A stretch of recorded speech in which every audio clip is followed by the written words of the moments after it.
آیا امنیستیای مهاجران انیق شد یا اینکه نه؟ من باوری نداشتم این خیلی بد زور دستگیری میکنن. بنویسونین، من میخوانم اگر که موضوع مقصد مهم باشه من خودم مینویسم. تو من تاجیکستان برم امиграцион برم یا پشتی پاتент числош илтимос ҷавоб дер. раҳмат, суханҳои хуб мекунед. бахшида ба омади моҳи шарифи рамазон хушхабар аз ширкати дорувори шифо фармо барои шумо. фитобочка ва ҳиҷома кардан барои шумо ройгон, яъне бепул. метавонед худро номнавис кунед.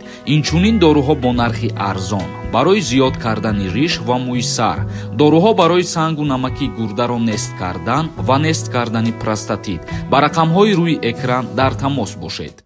ассалому алайкум ба ҳама тамошобинони барномаҳои Сорбон Сафаров. умедвор ҳастам ки тансиҳат ва хонаобод мебошед. тамошобинони азиз, чӣ хеле ки аз номи видео диден, аллакай медонед ки мо дар чӣ мавзӯъ гап мезанем.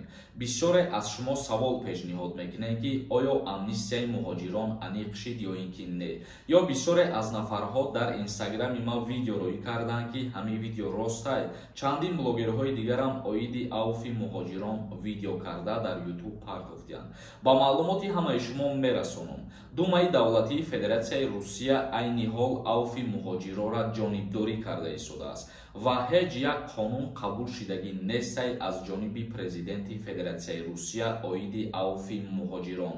дар ҳолате ки агар қонуни авф ба имзо бираса, дар ҳама ҷо худтон медонед ки аллакай информатсияҳои аниқ мебирояд.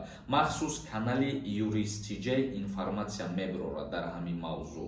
ба ҳамин хотир ба шумо гуфтанием ки думаи давлатии Федератсияи Русия пешниҳод кард ки қонуни авф бояд рӯзҳои наздик ба имзо бираса ва инчунин гуфтанд ки вақте ки қонуни авф ба имзо мераса, нафароне авф карда мешаванд ки бо қонуншиканиҳои хурд аз қаламрави Русия депортатсия шидагиянд, яъне нафарҳое ки кирдори ҷиноятҳои вазнӣ кардагиянд ё зарари худшона ба ҷомеаи шаҳрвандии Русия расондагиянд, авф ба ӯ касо тааллуқ надорад. ва дар ҳолате ки қонуни авф ба имзо мераса аз ҷониби президенти Федератсияи Русия, дар пунктҳои қонун боз маълумотҳои пурратар ба маълумоти ҳамаи шумо расонида мешавад. ба ҳамин хотир камтарак сабр кунед. ҳозираш ягон намуд авф шидагӣ нест, ягон намуд депорток шуда шидагӣ нестанд. ба ҳамин хотир шумо ҳамарӯза барномаҳои моро тамошо карда бестен. аз хабарҳои нав метавонед ки якумин шида огоҳ бошед.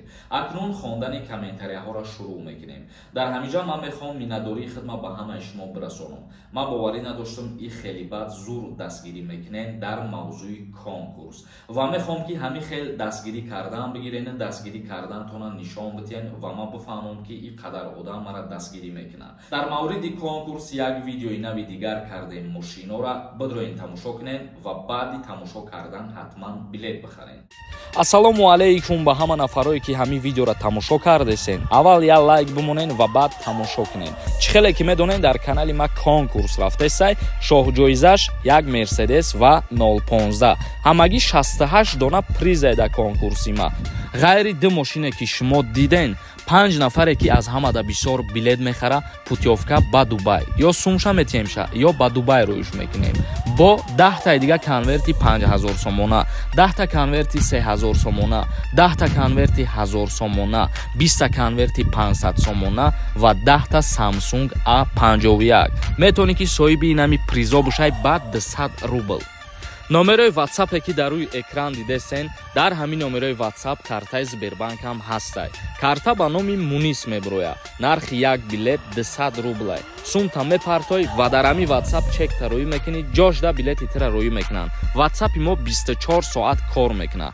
ҳаматонда муваффақият. ман ҳамаи шумо боварӣ дорам ки як ду видеои дига мекунам, конкурс аллакай ҷамъбаст мешавад. Саид Ҷаборов нависондай. ака ассалому алайкум. патентам сӯхтай 2 моҳ шидак.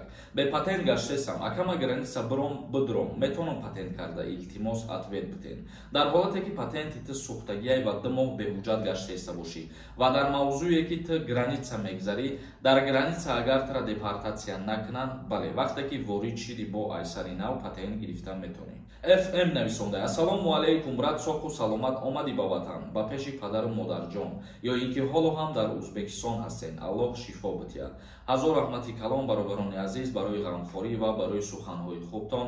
Шукри Худо ки мо соҳу саломат ба ватан баргаштем ва Худо хоҳад боз ҳафтаҳои оянда ба Узбекистон сафар мекунем табобати худмона идома метиҳем. Off the best нависонда. Ассалому алайкум, ака як савол доштум. Дуюм бача 7 моҳа бошад, ба хизмат гирифта мешавад ё ин ки не? Раҳмат барои ҷавобатон. 7 моҳа баъди таваллуд шидана дар назар дошта бошӣ, аллакай 2 фарзанд мешавад, ба хизмати ҳарбӣ даъват кардан намешавад, падари фарзандо. Вале агар дар назар доштагӣ бошӣ ки ҳамсари ту 7 моҳа ҳомиладор ҳастай, бале ба хизмати ҳарбӣ даъват мешавӣ ва дар ҳолате ки дуюм фарзанди ту ба дунё омад, тра аз хизмат ҷавоб метиҳанд. Мурод Эмомов нависондай: акаи Сорбон, агар аз Тоҷикистон ба Россия биёй, чанд бор регистратсия мумкинай кардан? Дар ҳолате ки ба нияти кору фаъолият меравед, ҳар 3 моҳ пас регистратсия кардан мегирӣ. Нуробод нависондай: ассалому алайкум Сорбон, оё дуруст аст ки дар Тоҷикистон патент месупорӣ ва аз Россия получат мекунӣ? Бале, дар ҷумҳурии Тоҷикистон маркази муҳоҷиратӣ сохта ва ба истифода дода шид. Барои хоҳишмандон барои кори муҳоҷирора осон кардан мебошаӣ. Ҳасанов нависондай: ассалому алайкум акаи Сорбон, номи ман Шаҳобҷон. Ай Тоҷикистон ба Россия омадам рӯзи 14 феврал. То кая патент карда мешава ака? Ҷавоб шад те акаҷон. Дар ҳолате ки 14 феврал ту дар Россия қарор гирифтӣ, то 14 марта муҳлат дорӣ ки патенти худта дастрас кунӣ. Вақте шаҳрванди хориҷӣ вориди Россия мешава, 1 моҳ муҳлат дора барои гирифтани патент. Аз 1 моҳ ки зиёд шид, аллакай 10,000 рубл ҷарима месупорӣ. Алишер нависондай: ассалому алайкум ака, комменти мара нахонден.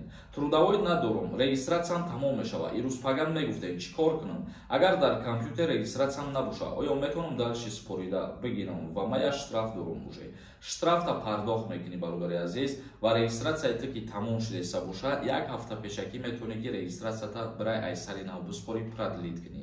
Барои регистратсияро продлит кардан трудовой договор лозим намешавад. Як каси дигар нависонда: ассалому алайкум ака, барои патент якум бор гирифтан ННН дар кора ё ин ки не? Споридагием патента бояд равем гирем. Бале бародари азиз, лозим мешавад. Аюбхон Тиҷей нависондай: Аллоҳи меҳрубон дили Сорбона кушода гардона ки ман соҳиби айфон шавам.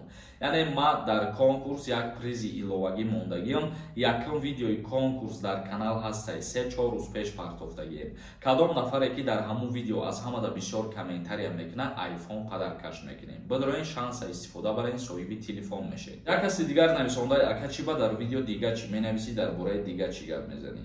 Ман дар бораи дига чӣ гап намезанам. Ҳар сухане ки дар видео мегум, як ташаввур карда номи видеоро мемонам. Ҳасан Акрамов нависондай: ассалому алайкум акаи Сорбон. Ман 1996 моҳи июнда 27 сола мешавам.